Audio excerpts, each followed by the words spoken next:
We heard them calling. Henri Nemi said this to a physician in the infirmary at Billy-Montigny on March 30th, 1906.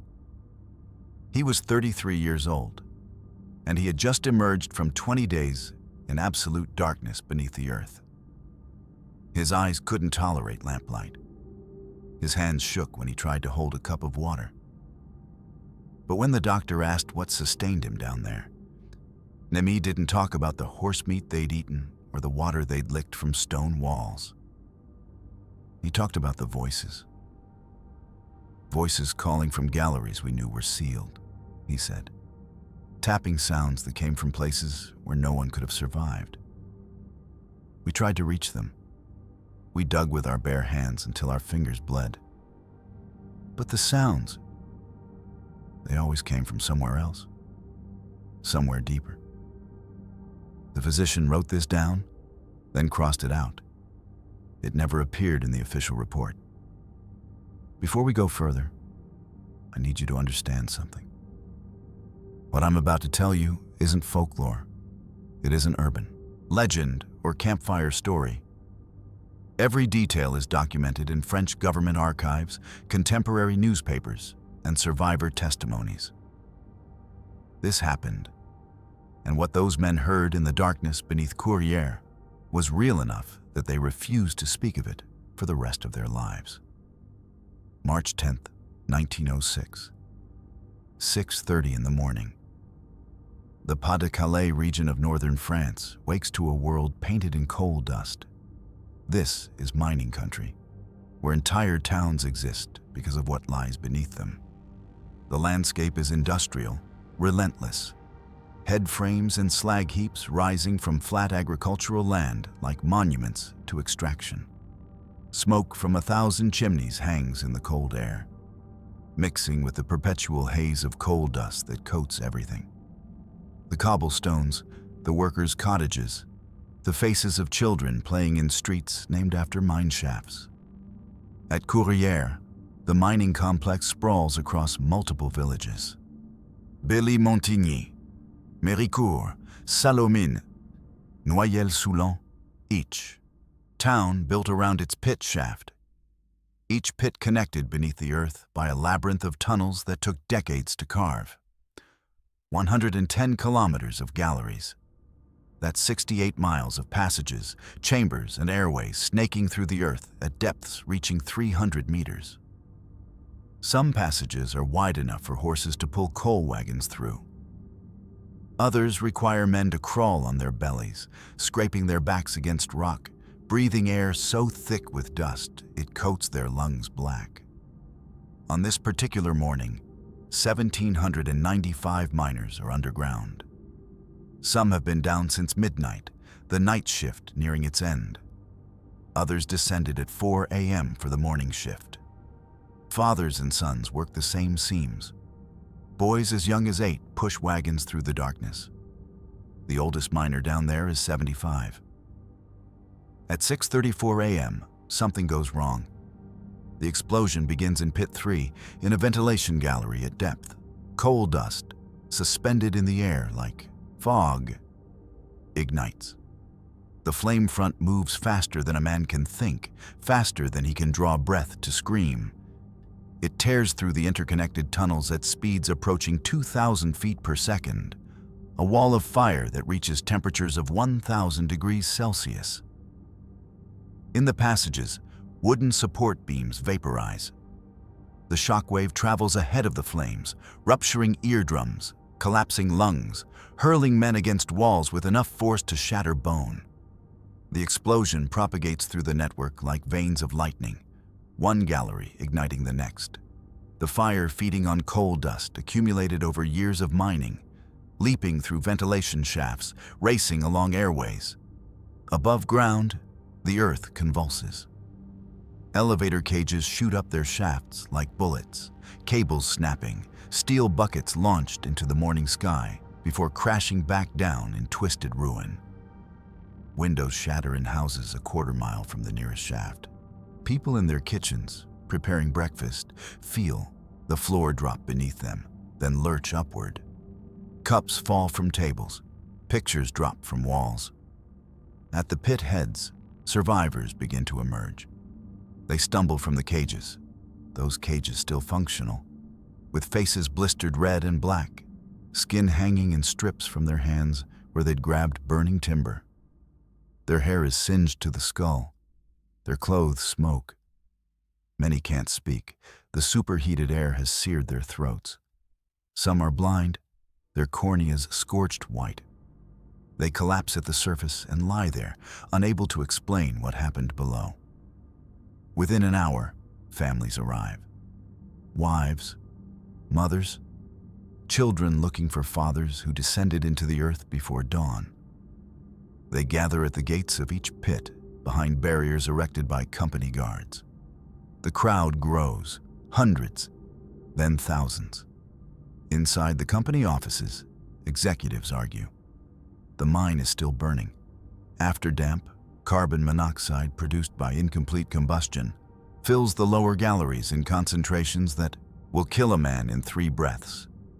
There's talk of secondary explosions, of pockets of gas waiting to ignite. The ventilation system is destroyed. Pumps have failed. Groundwater seeps into the shafts. Rescue operations begin, but they're cautious, methodical, almost hesitant. German mine rescue teams arrive with sophisticated breathing apparatus, an irony not lost on the French, given the political tensions between the nations. They descend in shifts, searching galleries closest to the shafts, finding bodies in positions that tell stories of final moments. Men died crawling toward fresh air. Men died shielding their faces with their arms. Men died holding each other. But the deeper galleries, the ones where the majority of workers had been stationed, remain inaccessible. Too much fire, too much gas, too much risk. On March 13th, 3 days after the explosion, the Compagnie des Mines de Courrières makes a decision. They stop the rescue operation. The official reason: risk of secondary explosions, the need to preserve the mine's infrastructure for eventual recovery, the danger to rescue teams entering unstable passages. All legitimate concerns, all documented in company records. But 3 days, 72 hours of searching in a tunnel network that spans 68 miles. In some of those galleries, air pockets could have formed. Men could have retreated to higher ground, away from the gas. They could have survived on groundwater seeping through limestone. They could have been waiting, listening for the sound of rescue teams, for the tap-tap-tap of pickaxes breaking through blockages. Instead, on March 13th, the company reverses the ventilation systems, a decision designed to suffocate remaining fires, but one that also eliminates any breathable air in sealed sections. They begin sealing shafts. They start the process of declaring men dead. The families outside the gates don't understand. They won't leave. They light candles that burn through the night, small flames in the darkness, as if the men below might see them and know they're not forgotten. The company posts the death toll: 199 miners. It's the worst mining disaster in European history. Funerals begin during an unseasonable snowstorm.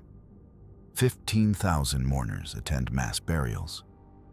Entire families, father, son, grandson, lowered into the earth together in plain pine boxes. The Oise Département sends representatives to account for the 27 orphans they dispatched to work the mines. None survived. France mourns. The government promises investigations. The company issues statements about tragedy and loss. And beneath Courrières, in the sealed darkness, silence settles. The wrong kind of silence. Not the absence of sound, but something heavier. The silence of places where sound should be, but isn't. Where tapping should echo through stone. Where voices should call for help. On March 30th, 20 days after rescue operations ended, 20 days after the mine was declared a tomb, 13 men emerged from Pit 2 at Billy-Montigny. They walked to the surface under their own power, led by rhythmic.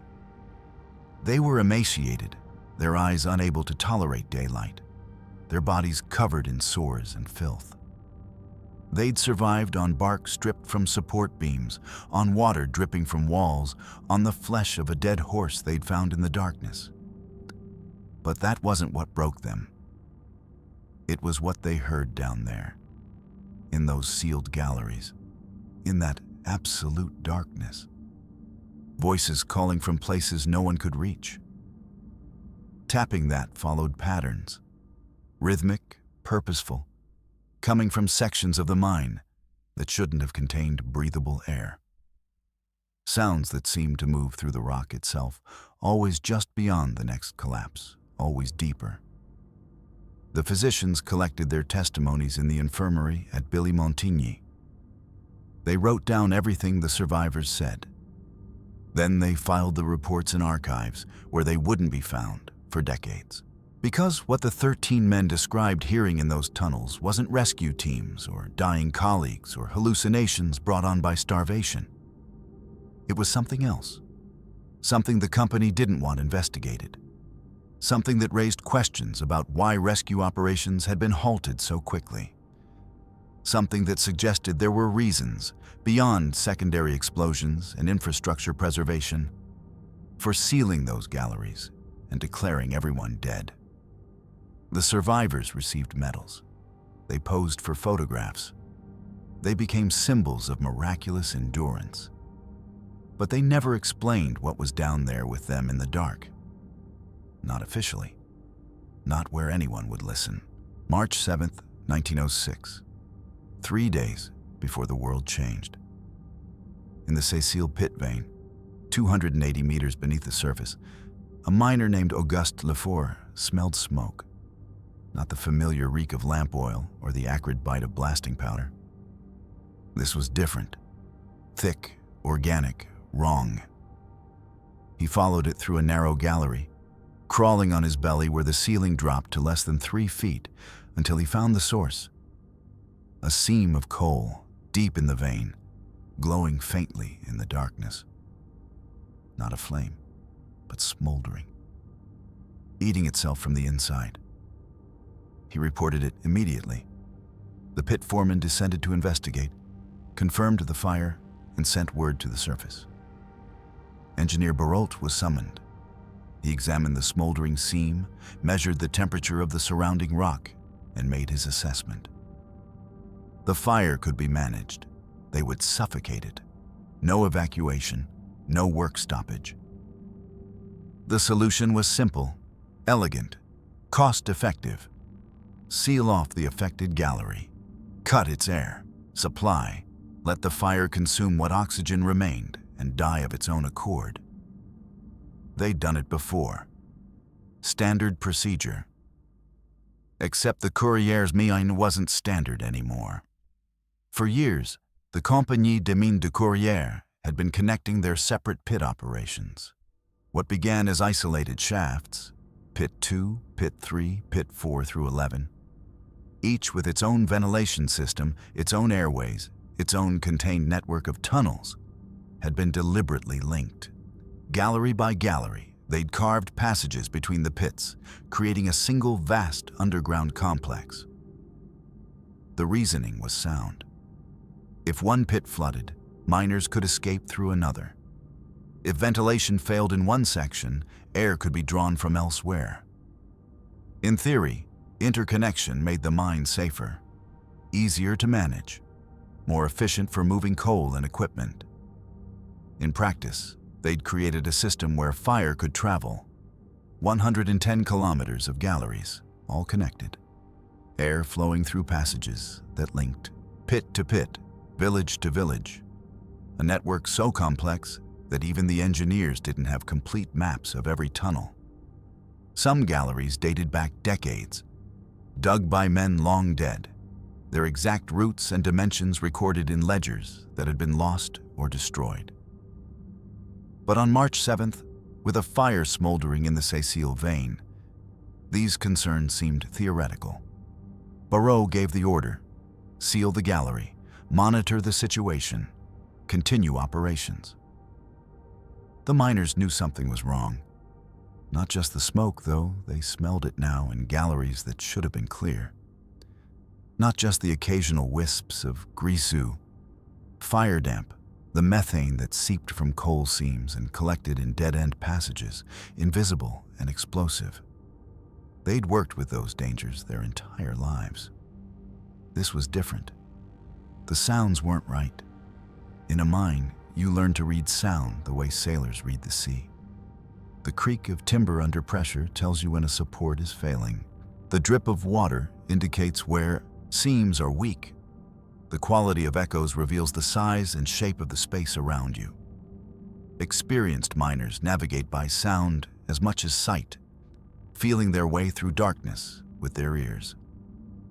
But in the days before March 10th, the sounds changed. Echoes came from wrong directions. Voices carried from galleries that should have been too distant to hear. Temperature fluctuations made no sense. Cold drafts in areas that should have been warm, pockets of heat where air should have been cool. Some miners reported hearing tapping, rhythmic and purposeful, coming from sections of the mine that had been sealed for years. They mentioned it to foremen. Foremen dismissed it. Mines make strange noises. Tunnels play tricks with sound. Get back to work. And they did, because they had no choice. The Courrières mine employed entire families. Fathers worked alongside sons, worked alongside grandsons. The bourgeois family had 3 generations underground on any given shift. The Delattre brothers, 4 of them, all worked the same seam. Pierre Lefebvre, 8 years old, pushed coal wagons through galleries lit only by the lamp mounted on his father's helmet. Émile Basly, 75, had spent 60 years underground and couldn't imagine dying anywhere else. 27 of the miners weren't from Courrières at all. They were orphans, sent from the Oise département as part of a government program to train workhouse boys in useful trades. Ages 13 to 30, they lived in company dormitories, worked 12-hour shifts, and sent their wages back to the institution that had raised them. None had family waiting at the pit gates. None would be mourned by anyone who remembered their faces. On the evening of March 9th, Engineer Barrault descended into the mine one final time. The fire in the Cécile hadn't suffocated.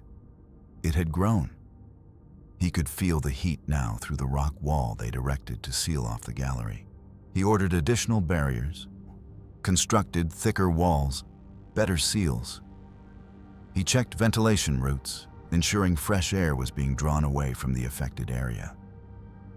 He emerged at midnight, satisfied the situation was contained. 6 hours later, the mine exploded. The coal dust ignited first, not in the sealed gallery where the fire smoldered, but in a ventilation shaft where dust had accumulated for months. Fine particles suspended in air, waiting only for a spark, a flash of heat, a moment of ignition. The explosion propagated through the connected galleries at speeds approaching 2,000 feet per second. Flames raced through passages in both directions simultaneously, splitting at intersections, multiplying through the network. 110 kilometers of tunnels. The fire reached all of it in under 2 minutes. At 1,000 degrees Celsius, human flesh doesn't burn, it vaporizes. Men were found later, reduced to ash where they stood, their tools still clutched in positions that suggested they never saw it coming. Others were discovered collapsed against walls, arms raised to shield faces, frozen in postures of desperate futility. The heat was so intense that iron tools melted. Timber supports burst into flame and were consumed in seconds. Elevator cables snapped, sending cages plummeting into shafts that had become chimneys for superheated gas. In some galleries, men had time to realize what was happening. They ran. They crawled. They clawed at blockages, trying to reach sections of the mine where air might still be breathable. Some made it to elevator shafts, only to find the cages destroyed. Some retreated deeper, hoping to outrun the flames, finding only dead ends and suffocating gas. Above ground, families had already begun to gather. It was Saturday, payday. Wives came to collect their husbands' wages. Children waited to walk their fathers home. They stood at the gates with candles, small flames in the pre-dawn darkness, not yet understanding that the earth beneath their feet had become a crematorium. Inside the company offices, as the first survivors stumbled from the cages, with their faces burned and their lungs ruined, as the scope of the disaster became clear, as reports came in of galleries collapsed and shafts impassable and ventilation systems destroyed, the executives of Compagnie des Mines de Courrières gathered to discuss their response. Above ground, families waited at the gates with candles. But the company had already made a decision. The sirens began at 7 in the morning. Not the regular shift change whistles, but emergency alarms. Sustained piercing shrieks that carried across the flat mining country, village to village, warning of catastrophe. In Méricourt, in Salomines, in Billy-Montigny, people stopped what they were doing and looked toward the pit heads. They saw smoke. They saw crowds already forming at the gates. They began to run. By 8 a.m., thousands had gathered at the colliery entrances. Wives looking for husbands, mothers seeking sons, children asking questions no one could answer. The crowd pressed against barriers erected by company guards, a mass of bodies straining toward the shaft openings, desperate for any information, any sign, any hope. The military arrived by mid-morning. Infantry units from Lens to establish order, to push the crowds back, to prevent the chaos from interfering with rescue operations. Soldiers formed human barricades at the gates, bayonets fixed, facing women who screamed names into the smoke-filled air. Some families tried to force their way through. They were dragged back, restrained, held at a distance, while their loved ones died beneath their feet. The rescue operations began within hours of the explosion. But they were chaotic, disorganized, hampered by the sheer scale of the disaster. The ventilation systems were destroyed.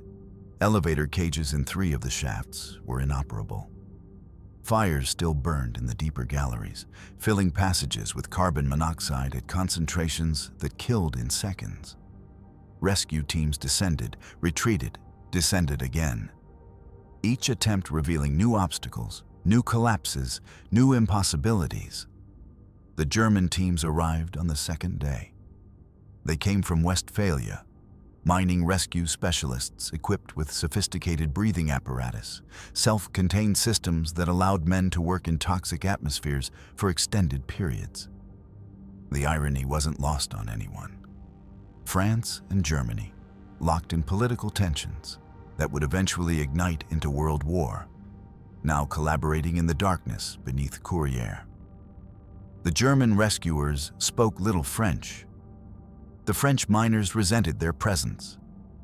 But when a man is dying underground, nationality becomes irrelevant.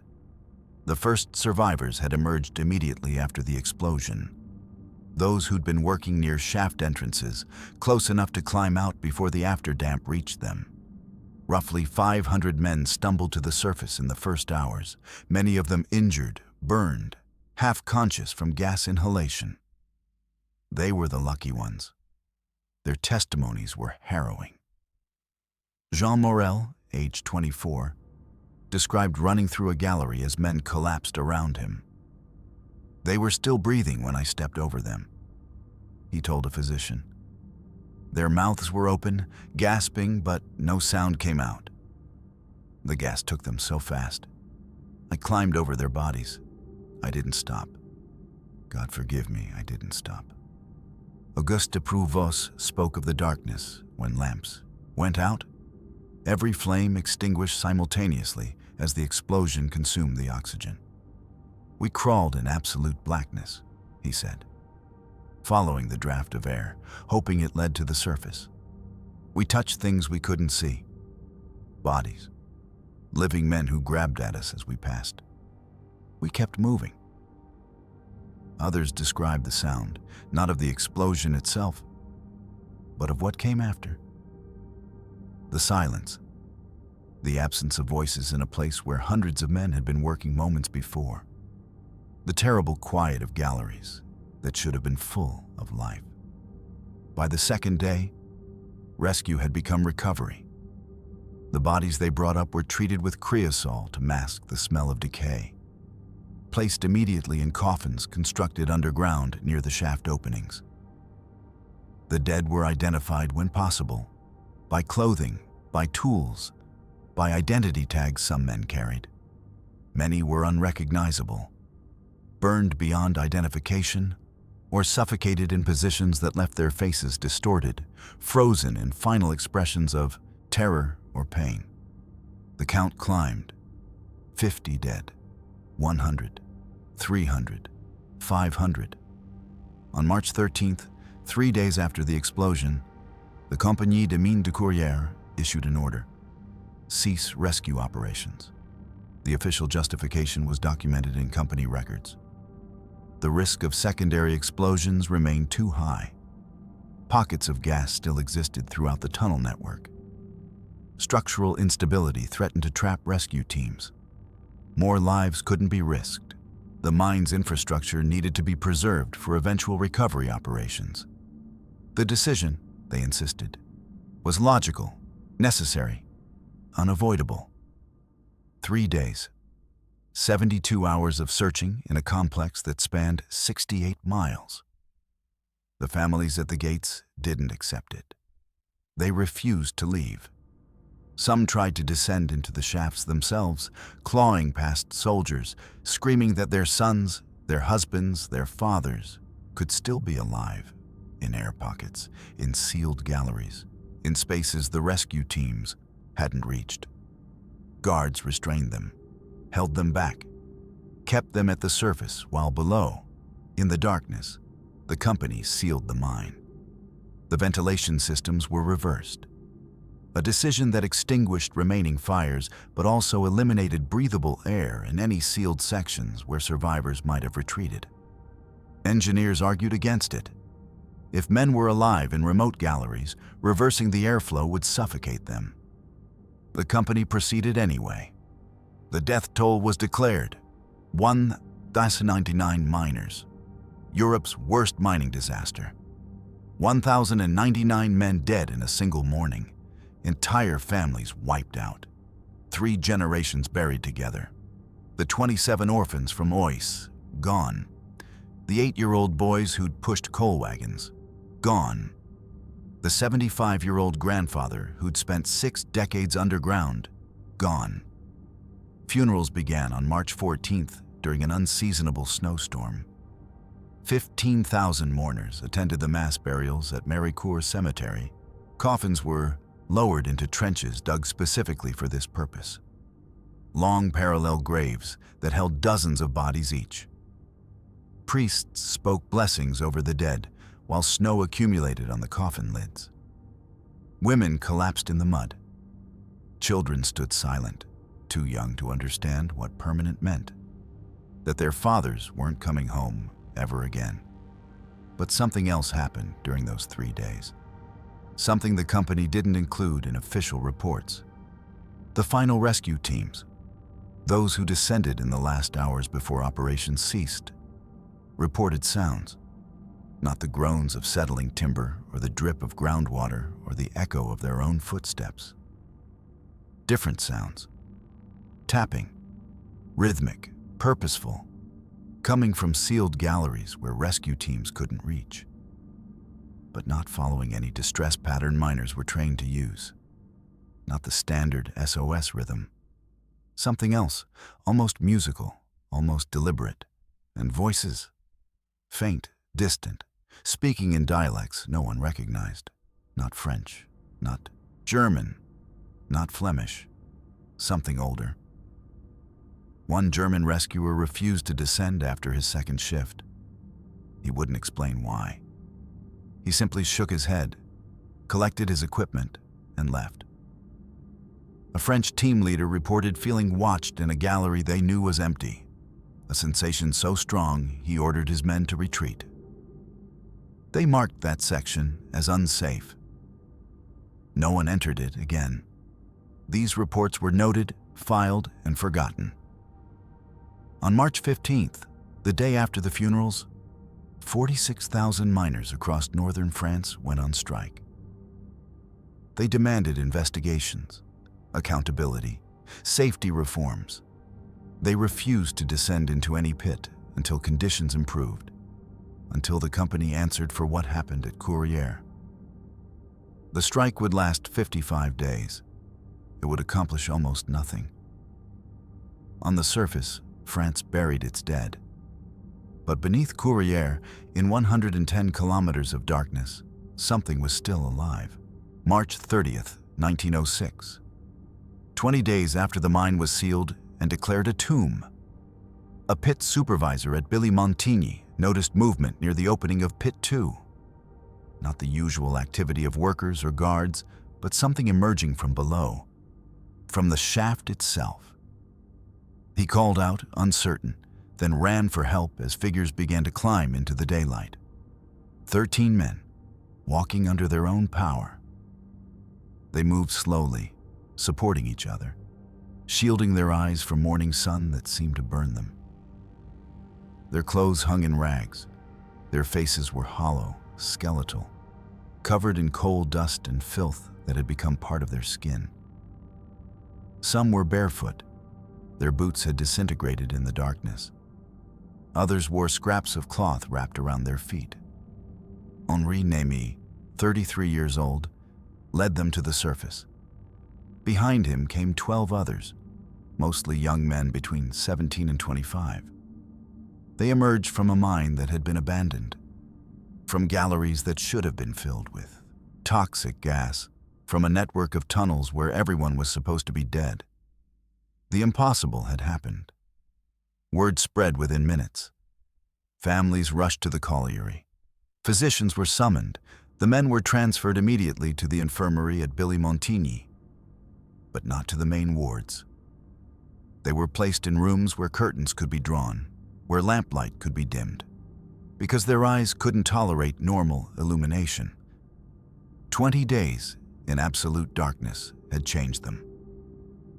The doctors examined them in semi-darkness, documenting injuries, malnutrition, dehydration. Every man had lost significant weight, 20-30 pounds from frames that couldn't afford to lose it. Their hands were shredded, fingernails torn away from digging through rubble. Their feet were infected, swollen, barely able to support their weight. They suffered from severe dehydration despite having access to water, their bodies too damaged to properly absorb it. But they were alive. The survival story they told was documented in medical reports, recorded in newspapers, verified by multiple sources. They'd eaten bark stripped from timber support beams, chewing it until their teeth loosened, swallowing splinters that tore their throats. They'd licked water from stone walls, moisture that seeped through limestone in quantities barely sufficient to sustain life. They'd found a dead horse in one of the galleries, a pit pony that had died in the explosion, and they'd eaten it. Raw, rotting, consumed over days until nothing remained but bones they'd sucked for marrow. They'd wandered through collapsed galleries, feeling their way in darkness so complete that eyes became useless. They'd climbed over rubble, squeezed through gaps in fallen timber, navigated by touch and memory and desperate hope that the next passage might lead toward air, toward light, toward the surface. For 20 days. But there was another detail in the official reports. A single sentence that appeared in multiple testimonies, verified by multiple survivors, documented in medical records before anyone understood its significance. They reported hearing faint calls and tappings from other trapped individuals, but were unable to reach them due to blockages. The doctors noted this. They wrote it down. They moved on to other questions about physical condition, nutrition, injuries. But that sentence remained, buried in files, raising questions no one wanted to ask. Because the other survivors, the ones the 13 couldn't reach, shouldn't have existed. The mine had been sealed, the ventilation reversed, the galleries filled with carbon monoxide. Anyone who'd survived the initial explosion should have suffocated within hours, maybe days, not 20 days. Not in sections of the mine where the air should have been unbreathable. So the whispers began later. Details that didn't make it into official reports, stories that circulated among families, testimonies that survivors shared in private, but never repeated publicly. The sounds they heard didn't stop. Even in galleries they knew were sealed, passages where roof collapses or company barriers had cut off all airflow. They heard voices. Not the desperate calls of dying men, but something else. Voices that seemed to come from the rock itself, not from air pockets or adjacent tunnels. Voices that spoke words they couldn't quite understand, in rhythms that weren't quite human. The tapping had patterns, not the random impacts of falling stone or the desperate signals of trapped miners. Something rhythmic, almost purposeful, almost musical. It followed them through the galleries, always distant, always just beyond the next collapse. When they stopped to rest, the tapping continued. When they moved, it moved with them. Some survivors, in moments of delirium, in fever dreams in the infirmary, claimed they weren't alone in the darkness, that something else walked those tunnels with them, something that had been there long before the mine was dug, before men carved their way into the earth seeking coal, something that had been waiting. The physicians dismissed it as hallucination. Starvation and dehydration cause vivid delusions. The mind breaks in absolute darkness. Perfectly normal, perfectly explainable, except for one problem. The galleries they'd traveled through to reach the surface shouldn't have contained breathable air. The company's own engineers confirmed it. Those sections had been sealed, the ventilation reversed. The carbon monoxide concentrations should have killed anyone within hours. Yet 13 men had lived there for 20 days, navigating passages that were geographically, scientifically impossible to survive.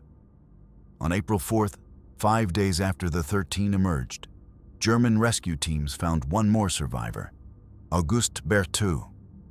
24 days underground, he was in worse condition than the others, barely conscious, severely malnourished, his body shutting down. They carried him to the surface, treated him in the same darkened rooms at Billy-Montigny. He survived eventually, but he never spoke about what he heard down there. Not to doctors, not to family, not to anyone. When physicians tried to collect his testimony for official records, he turned his face to the wall and closed his eyes. When reporters asked about his experience, he refused to see them. Decades later, in old age, if anyone mentioned the disaster, he would stand and leave the room without a word. The testimonies were collected. The doctors wrote everything down. Pages of interviews, medical observations, survivor accounts. The company filed them in archives, marked them for official review. Then, they disappeared. Some were redacted, entire passages marked omitted for clarity in later publications. Others vanished entirely, lost in administrative transfers or deliberately destroyed. To this day, complete transcripts of what the survivors reported in those first days after their emergence have never been found. A new word entered the French language because of them. Rescapés. Coined from Picard patois specifically for these survivors, it meant something more than rescued. It carried connotations of escape, of returning from a place you shouldn't have been able to return from, of surviving something that should have killed you. The 13 received medals. They posed for postcards that were sold across France. Images of gaunt men with hollow eyes, standing stiffly in clean clothes, looking anywhere but at the camera. They became symbols of human endurance, of miraculous survival, of hope emerging from tragedy. But in the infirmary, when the doctors weren't listening, they told different stories. Stories about what walks in the deep places, about what lives in the earth beneath our feet, in spaces we were never meant to find, about sounds that don't come from human throats and rhythms that aren't made by human hands. Stories the company didn't want recorded. Stories that raised questions about why the rescue had been stopped so quickly, why the mine had been sealed with such urgency, why certain galleries were marked as permanently off-limits even decades later. Stories that suggested some things are better left buried. The strike began on March 14th, the day after the funerals. 46,000 miners across northern France refused to descend. They stood at pit heads from Lens to Valenciennes, blocking access to the shafts, demanding accountability, safety reforms, investigations into what happened at Courrières. The strike paralyzed French coal production. It lasted 55 days, nearly 2 months of lost productivity, of families surviving on strike funds and charity, of political pressure mounting on both the company and the government. It accomplished almost nothing. A judicial inquiry opened in May.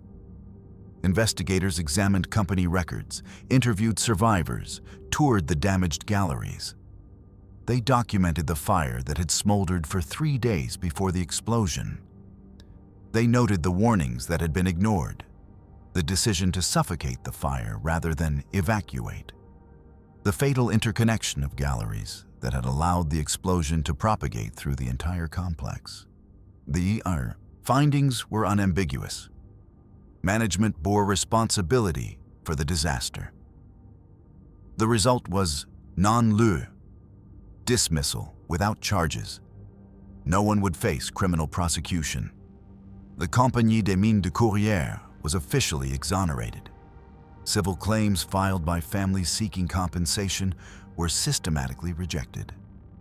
The company paid no damages, admitted no liability, and resumed operations within months. France moved on, but the scientific community didn't. The explosion had revealed something French engineers had underestimated: the devastating potential of coal dust ignition. Germany had been studying such explosions for years. Britain had developed safety protocols.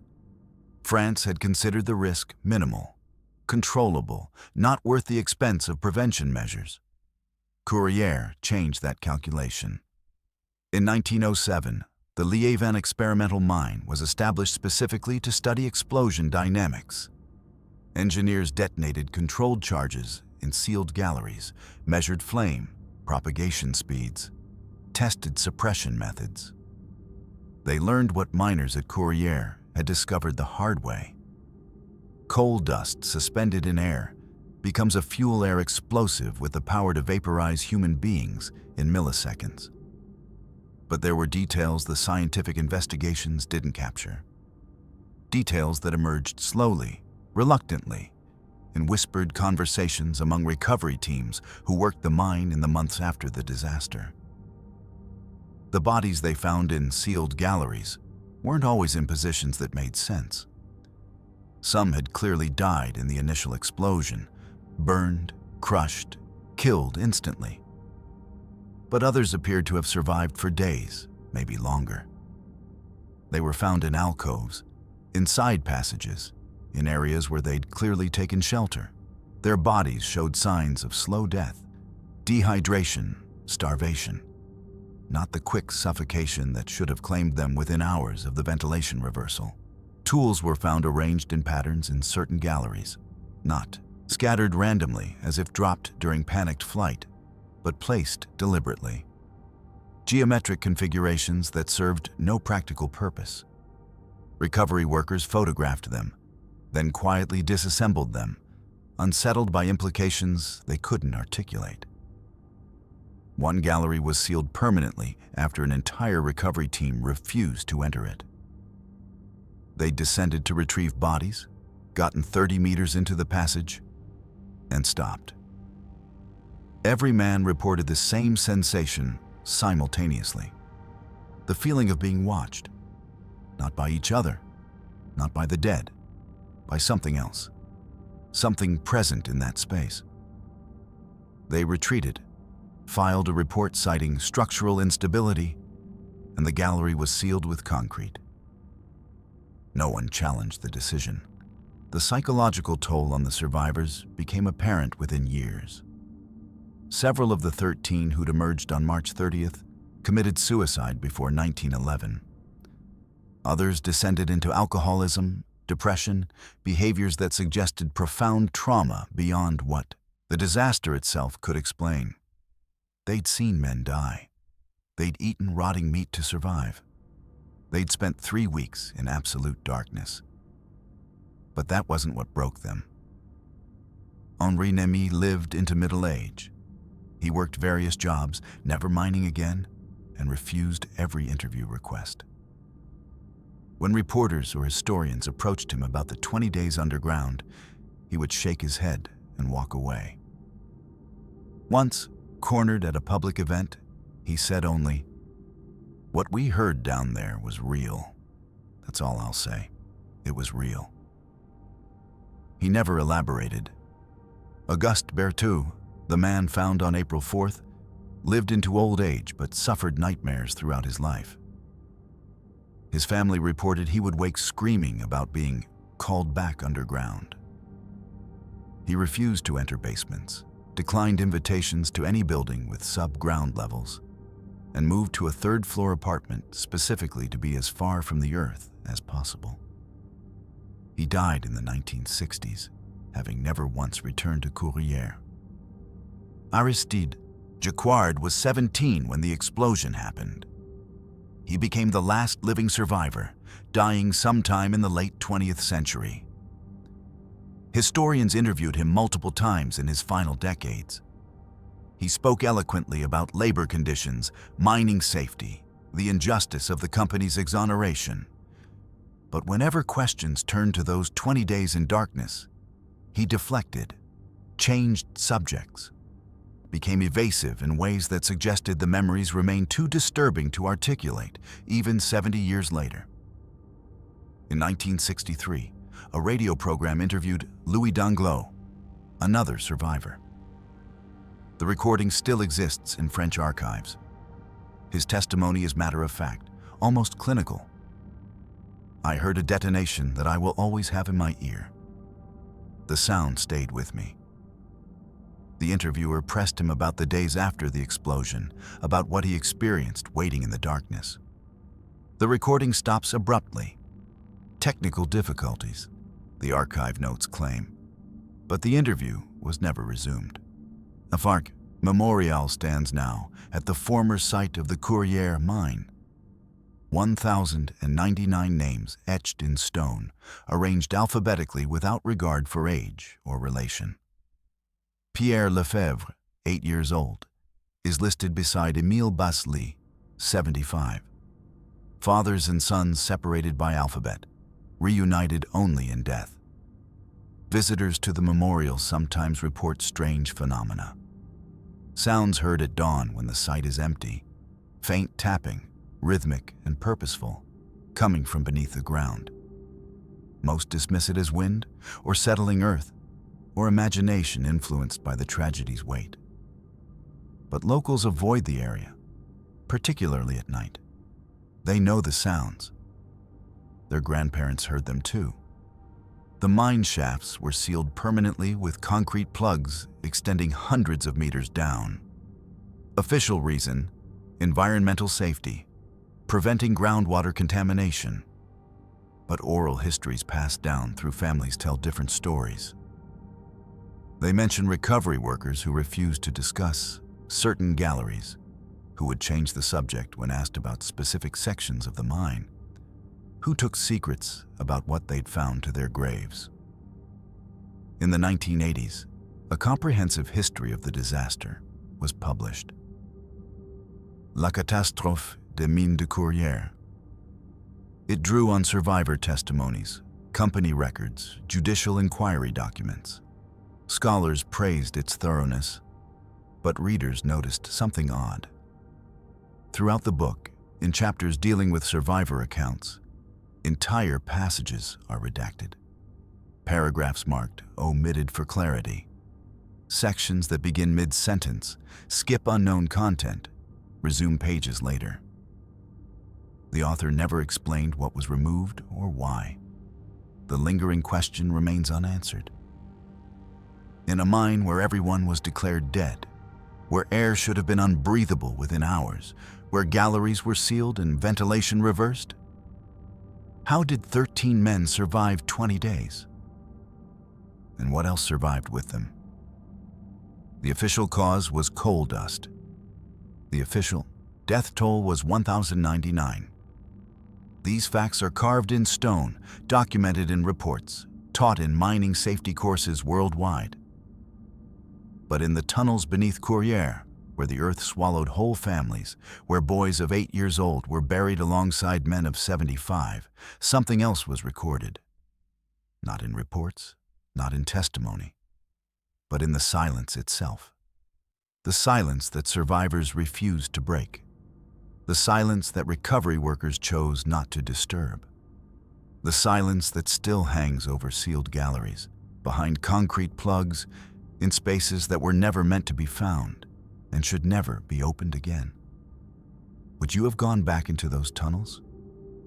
Would you have descended into that darkness, knowing what the survivors heard, what the recovery teams felt, what remains buried beneath Courrières? The sounds they heard were never explained. The galleries they traveled through shouldn't have had air. And 20 days in absolute darkness changes a man. Changes him in ways that don't heal, that can't be spoken about, that follow him to the grave and beyond. Some places remember what happened to them. Some places hold on to the dead.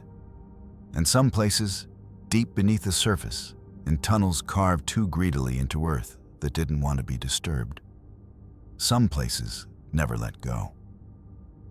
In 1898, workers excavating the London Underground broke through into a space that had been sealed for 3 centuries. What they found wasn't a forgotten chamber. It was a forgotten warning. But that's another story.